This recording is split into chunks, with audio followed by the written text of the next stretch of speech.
Хәерле көн, Татарстан, саулармысыз, хөрмәтле телевизор караучылар. Мин Айзилә Батырханова, хәзер иҗат төркеме һәр барчагызга күтәренке кәеф, уңышлы һәм матур эш көне телибез. Әгәр Пушкин Ломоносовны беренче рус университеты дип атаса, Яковлев беренче Чуваш университеты дип яза шагыйрь Петр Хузангай. Чыннан да Иван Яковлевич Яковлев Чуваш халкының бөек мәгърифәтчесе. Сезнең игътибарга аның турында фильм карарга тәкъдим итәбез.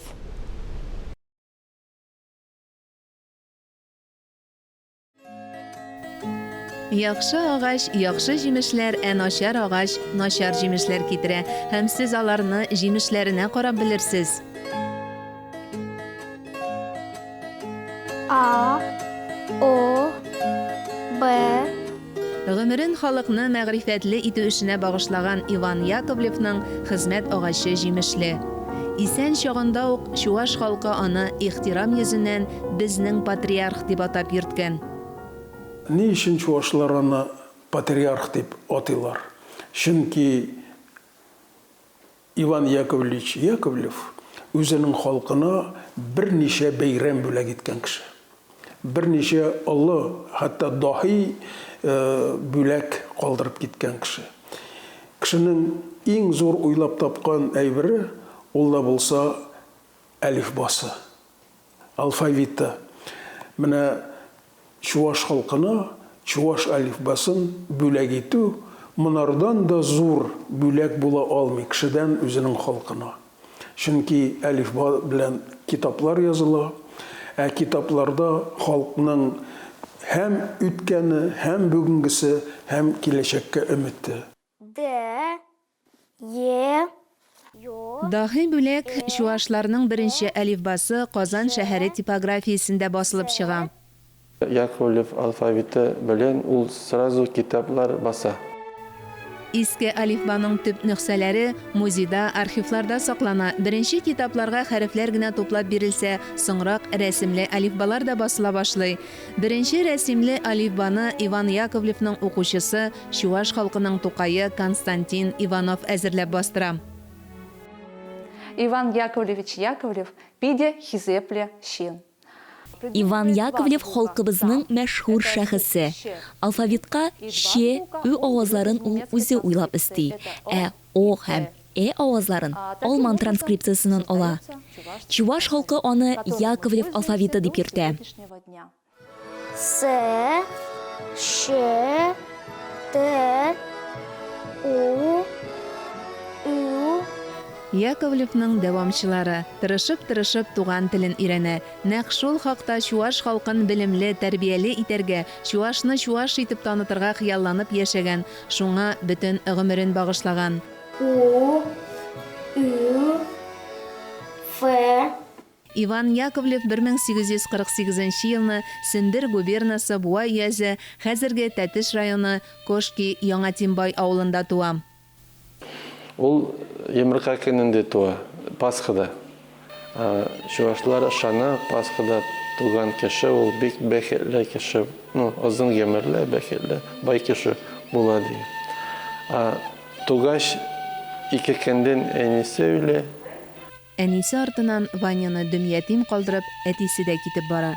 Ятимне күрәсең, бөек шәхес буласы кешеләргә хас язмыш. Аны Пахом Кириллов гаиләсе үзенә сыендыра.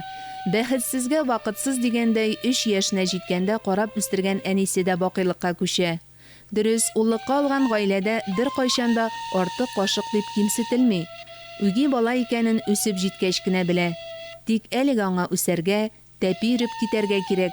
Әмма Чуваш халкының мәгариф системасын аякка бастырган мәгърифәтче ни гаҗәп 4 яшендә дә мүкәлләп кенә йөри. Иртә блекеты куган вакытта урам уртасына чыгарып куялар да карап торалар ишек ягыннан нәрсә эшли бу. Хәзер инде анда кәҗәләр, милсарлар чыга бит инде урам уртасына. Бер тәкәнен тута да шул кыйрындан атлап шаба, сразу шаба ул. Бер йөреп киткән Иван Яковлевны туктатып булмый. Адым-адым тарт сукмактан иксез-чиксез белем юлына омтыла. Хуҗалык эшләрендә булыша, көтү көтә, Ваняны татар телендә сөйләшергә, чыбыркы, чабата үрергә, флейтада уйнарга өйрәткән остазы Хәким исемле көтүче була. Ә тормыш университеты дәресләрен аңа кичкенәдән үги әтисе Пахом сеңдерә.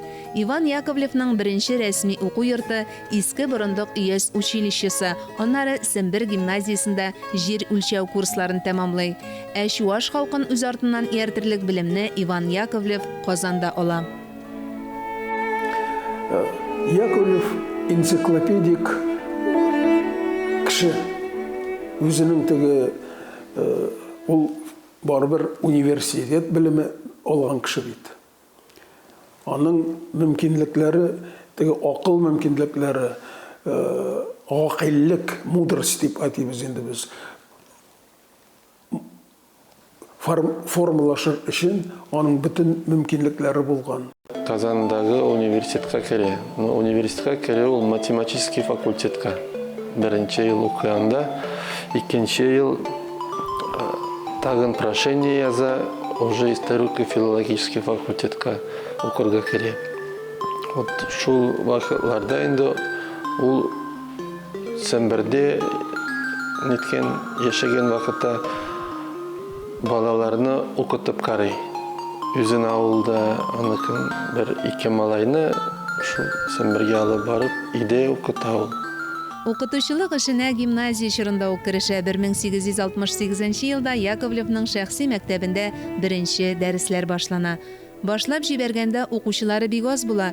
Өстәлебездә әлегә 7 кашык, тиздән 70 булачак дип яза ул укучыларының артачагына ышанып көндәлекләрендә, таныш-белешләренә язган хатларында. Аның 2000гә якын хаты сакланып калган. Иван Яковлев Россия һәм чит ил галимнәре, музыка белгечләре, рәссамнар белән языша. Аларның төп темасы туган халкын белемле итү. Казанда укыган вакытта Иван Яковлев профессор, танылган көнчыгыш белгече Николай Ильминский белән таныша. Үз мәктәбен булдырып, миссионерлык эшен мәгърифәт аша алып барган Ильминский Иван Яковлев язмышында хәлиткеч роль уйный. Чуваш алифбасын төзүгә этәргеч бирә, хәләл җефете Екатерина Бобровникова да Ильминский гаиләсендә тәрбияләнә.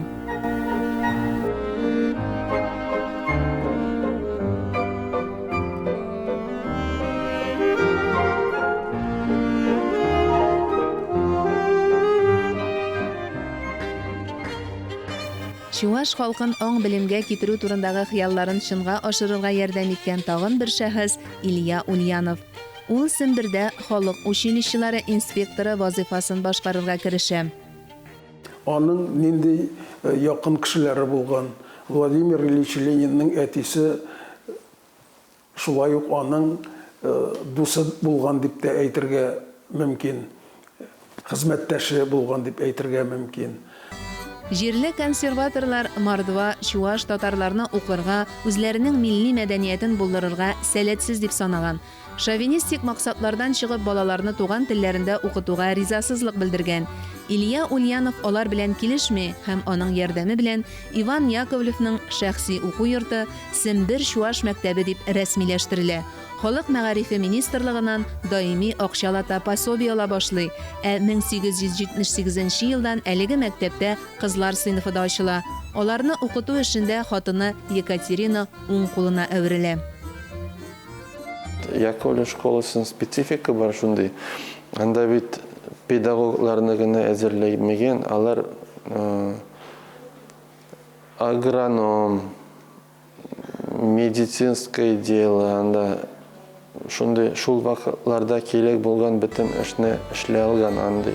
Аның фермалары булган, үзенеке шул Чувашский школаныкы фермалары булган, җирләре булган, алар чәчкән, убират иткән, күлләрендә балык ниткен тотканалар, бик оркестр, симфонический оркестр даже булган шул Сембердәге Чуваш клубында. Анда укыган бөтен кыз, скрипкадан уйнарга белергә тиеш булган. Иван Яковлевның Сембер Чуваш мәктәбендә дөньяви фәннәр белән бер рәттән музыка дәресенә дә зур әһәмият бирелгән. 1913 ел Романовлар династиясенең олуг юбилее. Күпше бәйрәм ел буена сузыла. Михаил Глинка махсус «Жизнь за царя» операсын иҗат итә. Дөнья күләм танылу алган беренче милли операны Иван Яковлев мәктәбе оркестры да башкара. Гомумән, Сембер мәктәбендә патриотик тәрбиягә зур урын бирелә. Иван Яковлевның укыту һәм тәрбия алымнары бүгенге көндә дә актуальлыгын югалтмаган. Сембер мәктәбендә белем белән бергә чуаш теленә, милли мәдәниятка карата хөрмәт хисе тәрбияләнә. Яковлевның ул заман өчен алдынгы карашлы белем йортында чуашлар гына түгел, башка милләт балалары да укый. Ул аларны үзара аралаштырып, укыту системасына нигез сала. Укытучы иң әүвәл үз халкына, иленә тугрылыклы, әхлаклы булырга тиеш дип өйрәтә. Андагы бит основной школа Сембердә булган. Укытучылар әзерләгән школа Сембердә була. Аның учениклары шул Россиядәге революционный процессларга бик актив катнашалар.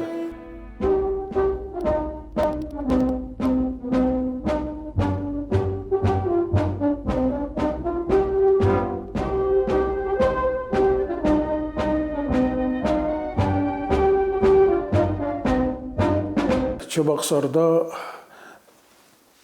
педагогия институтының исеме ул Яковлев исеме. Хаклы рәвештә, чынлап та чуашларга билимгә, зур билимгә юл ачкан кеше Иван Яковлевич Яковлев. Педагогия институтына аның исемен бирү шулай ук зур мәгънәгә ия. Чөнки педагогия институтында укытучылар тәрбияләнә.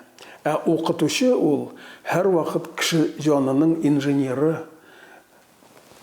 Ягъни Иван Яковлевич Яковлевның эше бик күп укытучылар аша бүгенге көндә дә чуаш халкына хезмәт итә. Аның мәгърифәтлелеген, аның мәдәниятлелеген күтәрүдә ярдәм итә. Без бик истәлекле урында басып торабыз. Институтка килеп кергән һәр кемне Иван Яковлевның укучылары белән төшкән рәсеме каршы ала. Ул әйтерсең лә үз карашы белән белем алырга, фән белән шөгыльләнергә фатихасын бирә. Иван Яковлев әлбәттә бик мәгърифәтче, чуаш халкының милли үзаңын тәрбияләгән шәхес. Тәрбия рухи кыйммәтләр белән бергә үрелеп бара. Шуны аңлап, Иван Яковлев изге китап Библияны чуаш теленә тәрҗемә итә.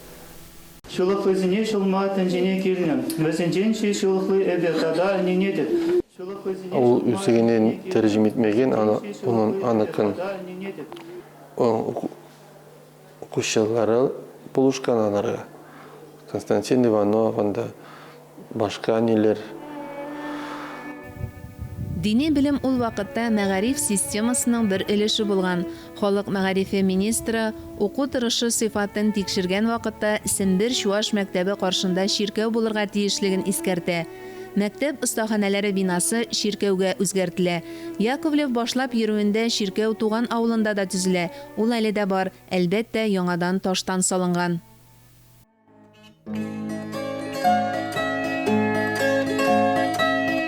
Фильм музей әнде был Иван Яковлев. Кошки Яңа Тимбай авылы чуаш халкы өчен бик кадерле изге урын. Хәтта без аны үзара чуашларның Мәккәсе дип тә йөртәбез.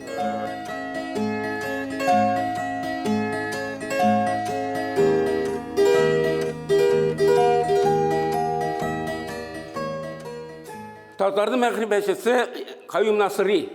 Чуаштан инде ул Иван Яковлевич Яковлев. Biz аны белән горурланабыз. Ул безгә татар чуаш халкы өчен Элиф Баязды. Без аны инде башлангыч мәктәптә укыгандык, өйрәндек аны турында безне шул вакыт әйтәләр укытучылар. Без аны белән горурланабыз. Чөнки ул халыкка яктылыкка чыгарган кеше. Без татарлар, Татарстан кешеләре Яковлев белән шулай ук горурланырга хаклы. Чөнки ул безнең җиребездә дөньяга килгән, монда беренче белемен алган кеше, безнең Казан университетында укыган һәм эшчәнлеген кеше буларак, шәхес буларак, иҗтимагый эшмәкәр буларак башлап җибәргән кеше. Иван Яковлевның ярты гасырдан артык гомере Сембердә уза. 50 ел эчендә Чуаш Сембер мәктәбе меңәрләгән укытучы әзерләп чыгарган. Ул бик күп китапларны үз акчасына бастырып тарата. Яковлев җитәкләгән Сембер Чуаш укытучылар мәктәбе РСФСР мәгариф халык комиссары Анатолий Луначарский сүзләренә караганда, бөтен Чуаш мәдәниятен торгызу чыганагы була. Этот музей создан в 1900 1991 елда Сембер Чуаш мәктәбе тарихына һәм аңа нигез салган Иван Яковлевка багышланган музей ачылды. Биредә аның эш кабинеты, кызлар сыйныфы, этнографик, тарихи документаль экспозицияләр. Улыгайган көндә дә Иван Яковлев халкына хезмәт итүне дәвам итә һәм чуашларга васият язып калдыра. Ул чуаш халыкка язып калдыра хат, завещание. Шул завещаниедә миңа бигәше ул гаилә турында әйткән сүзләре. Гаиләгез көчле булсын, сезнең гаилә шундай көчле булгач, дәүләт тә көчле була дип. Мәгърифәтчелек эше сикәлтәләрсез булмый әлбәттә, әмма халкын мәдәниятле итү теләге шул кадәр көчле була ки, Иван Яковлев ару талуны белми эшли. Аның эшчәнлегеннән көнләшеп, әләк язучылар да була. 2 тапкыр эш ачыла. Бары тик Ульянов Ленин ярдәме белән кулга алынмый кала. Әмма гаиләсе белән яшәгән йортыннан, Сембердән китәргә мәҗбүр була ул. Гомеренең соңгы көннәре улы янында Мәскәүдә уза. Мин һәр сайын уйлыйм, вот Яковлев булман булса, нәрсә булыр иде безнең халык белә дип. Ничек тормышы, ничек туры барармы, кыбырылып китерме дип. Һаман шундай уйларым минем бар. Чуаш халкы үзенә кирәк булган бер чорда, үзенең үсеш дәверендә Иван Яковлев йөзендә үзенә бер маяк тудырган. Хыдапалы, шемшапалы, ю, я. Ел сайын 25 апрельдә Чуашстан Республикасында Чуаш теле көне билгеләп үтелә. Бәйрәм көне итеп Иван Яковлевның туган көне сайлануы Чуаш халкының олуг мәгърифәтчегә рәхмәте. Иван Яковлевның рухи кыйлары искиткеч тирән. Ул бүген дә Чуаш халкының рухи сагында.